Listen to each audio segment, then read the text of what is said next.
All right, it's probably worth knowing the genesis of a data and analytics project. And it begins with a series of dominoes.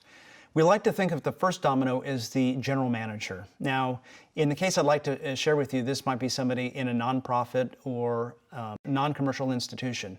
But regardless, there's going to be a key question: how do I do something? And they'll need information in order to render that decision. Now, this may be a new business service, or it may just be driving the efficiency of an existing one.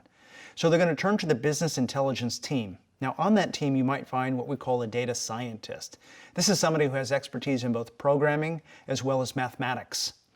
They're going to ask certain key questions that will be based on data sets. Those data sets need to be brought together in a platform. Now, the platform is managed by somebody called the data warehouse manager.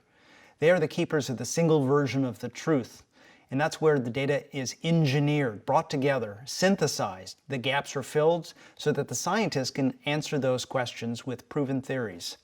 Now, all of this has to reside on something. So the last person in the chain, well, she's the IT director. She owns the infrastructure. She's going to have to accommodate all of the requirements around speed, performance, and availability in order to make that happen. So let's talk about an analogy. Think of yourselves as a hospital administrator.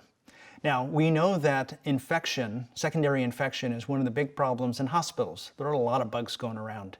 In the OR, this is particularly acute because the patients are most compromised.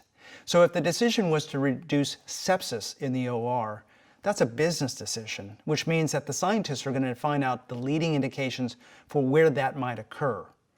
That scientist may figure out that they need more information about the patient record, cleaning records, even temperature inside of the room.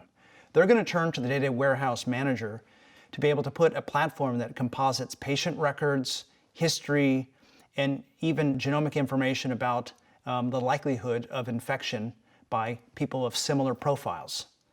The data warehouse manager has to rely on IT infrastructure to get that done, to composite all that information. So think about it.